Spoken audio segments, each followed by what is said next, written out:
मोहल्ले के उस छोटे से पार्क में हर शाम एक ही दृश्य होता।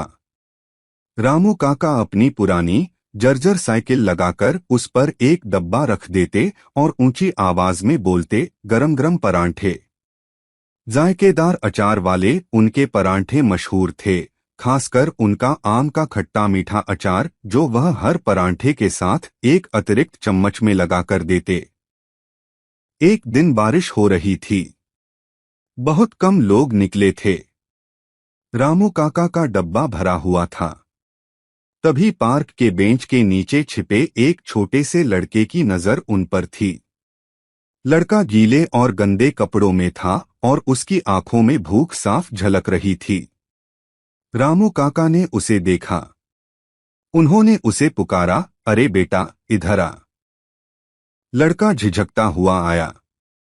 रामू काका ने पूछा, खाना खाएगा? लड़के ने सिर हिलाया। उसके पास पैसे नहीं थे, यह कहने का साहस भी नहीं था। रामू काका ने तुरंत एक गर्मागरम परांठा निकाला, उस पर घी लगाया और उसे खूब सारा अचार लगाकर लड़के के हाथ में थमा दिया। खा बेटा, तेरे लिए है। लड़के ने रामू काका की ओर देखा, उसकी आंखों में आंसू थे। उसने एक बड़ा सा कौर लिया। परांठा गरम था और अचार का स्वाद उसकी जुबान पर फैल गया। उसने कहा, काका, यह दुनिया का सबसे स्वादिष्ट परांठा है। यह कहकर वह जल्दी जल्दी खाने लगा। रामू काका मुस्कुराए, अचार तो मेरी बीवी बनाती थी। उसका हाथ का जादू था। अब वह नहीं है, लेकिन उसकी रेसिपी आज भी मेरे साथ है। उस दिन के बाद वह लड़का रोज आने लगा। वह पैसे नहीं देता था, बल्कि रामू काका की मदद करता, डब्बा साफ करता, सामान लगाता। बदले में उसे एक अचार वाला परांठा जरूर मिलता। रामू काका ने उसका नाम रख दिया, अचारू।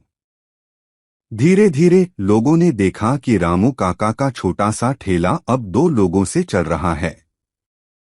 अचारू ग्राहकों का स्वागत करता, पैसे लेता और रामू काका का हाथ बंटाता। 1 साल बीत गया। अचारू अब भी रोज आता।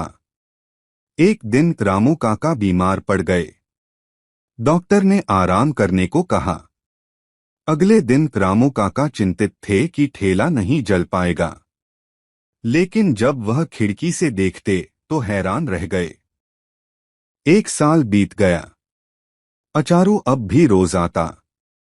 एक दिन रामू काका बीमार पड़ गए। डॉक्टर ने आराम करने को कहा। अगले दिन रामू काका चिंतित थे कि ठेला नहीं जल पाएगा। लेकिन जब वह खिड़की से देखते तो हैरान रह गए। रामू काका की आंखें नम हो गईं। उन्होंने महसूस किया कि उन्होंने सिर्फ एक भूखे बच्चे को परांठा नहीं खिलाया था, बल्कि एक बेसहारा बच्चे को परिवार और एक हुनर दे दिया था। उस दिन उनका गरीब का अचार परांठा सिर्फ एक खाना नहीं, बल्कि एक रिश्ते, विश्वास और मदद की मिसाल बन गया। और आज भी जब कोई उस ठेले से खूब सारा अचार मांगता है तो अचारू मुस्कुराकर एक अतिरिक्त चम्मच भर देता है, बिल्कुल रामू काका की तरह।